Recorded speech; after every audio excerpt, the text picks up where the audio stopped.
Iran's Supreme Leader, Ayatollah Ali Khamenei, was killed on Saturday during joint Israeli and U.S. strikes, according to statements from U.S. officials and Iranian state media.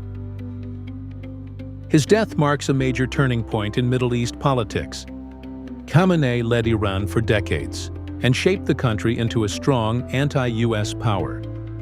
He expanded Iran's military influence across the Middle East, while suppressing repeated waves of domestic unrest. The United States and Israel said they targeted top Iranian leaders during coordinated military operations carried out early Saturday. U.S. President Donald Trump announced Khamenei's death first, and Iranian state television later confirmed the news.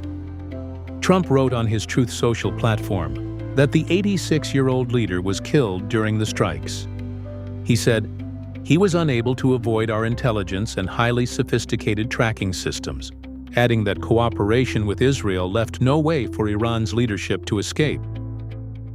Trump described the operation as necessary to remove a security threat, and it would give Iranians an opportunity to challenge their government. In his Truth Social, he said, "Khamenei, one of the most evil people in history, is dead," and warned that heavy and pinpoint bombing could continue in the coming days as part of efforts to stop Iran's nuclear ambitions.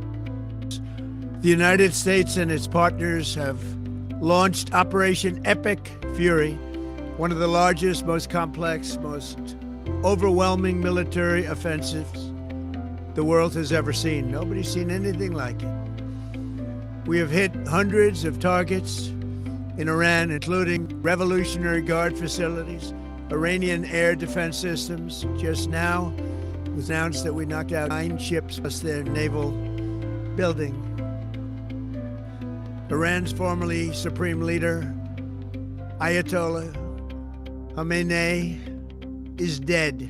This wretched and vile man had the blood of hundreds and even thousands of Americans on his hands and was responsible for the slaughter of countless thousands of innocent people all across many countries. An Iranian regime armed with long-range missiles and nuclear weapons would be a dire threat to every American. We cannot allow a nation that raises terrorist armies to possess such weapons. I call upon all Iranian patriots who yearn for freedom to seize this moment, to be brave, be bold, be heroic, and take back your country. America is with you. I made a promise to you, and I fulfilled that promise. The rest will be up to you, but we'll be there to help. Thank you. God bless you to our incredible warriors, and God bless the United States of America. Khamenei became Iran's supreme leader in 1989 after the death of Ayatollah Ruhollah Khomeini. He held ultimate authority over Iran's political, military, and religious systems. Under his leadership, the Islamic Revolutionary Guard Corps, IRGC, grew from a paramilitary organization into a powerful institution with influence over security, politics, and large parts of the economy. His rule faced repeated challenges. In 2009, protests over a disputed election led to a harsh crackdown that resulted in arrests and deaths, according to Amnesty International. Demonstrations also erupted in 2022 over women's rights, and economic hardship later triggered nationwide unrest, with many protesters calling for the end of the Islamic Republic. Authorities responded with force, leading to one of the country's most serious confrontations since the 1979 revolution.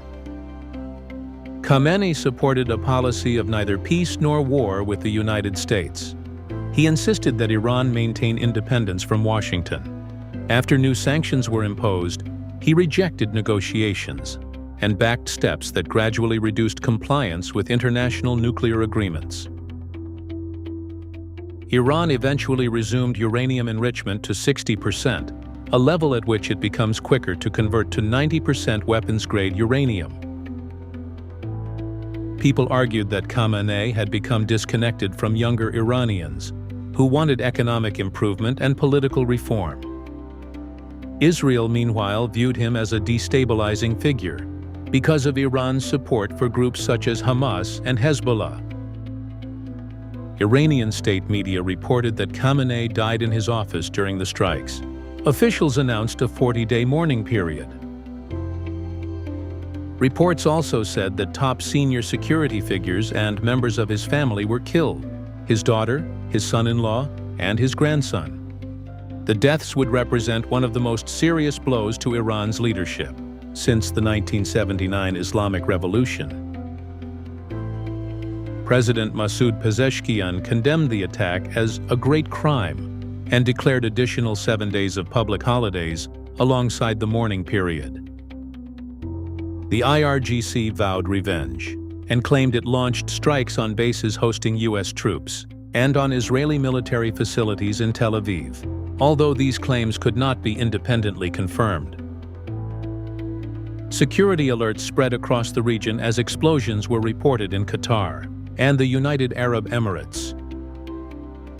Trump warned Iran against retaliation, saying the U.S. would respond with a force that has never been seen before. Iranians across the world celebrated the Supreme Leader's downfall after he was killed in the missile strikes. Loud cheers echoed from rooftops and through the streets. People played celebratory music, honked car horns, and set off fireworks across parts of Tehran around 11 p.m. local time. Videos showed crowds near Karaj, outside the capital, cheering and celebrating in the streets. On February 28th, Trump announced that the United States had begun a major combat operation in Iran.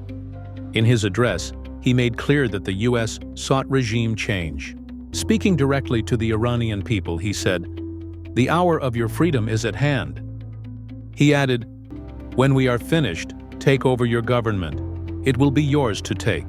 This will probably be your only chance for generations." The strikes mark a historic turning point for Iran and the wider Middle East. The incident has drawn worldwide attention, with many watching closely as events continue to develop. That's all for now from Global Pulse Unplugged. Stay sharp, stay informed, and we'll see you next time.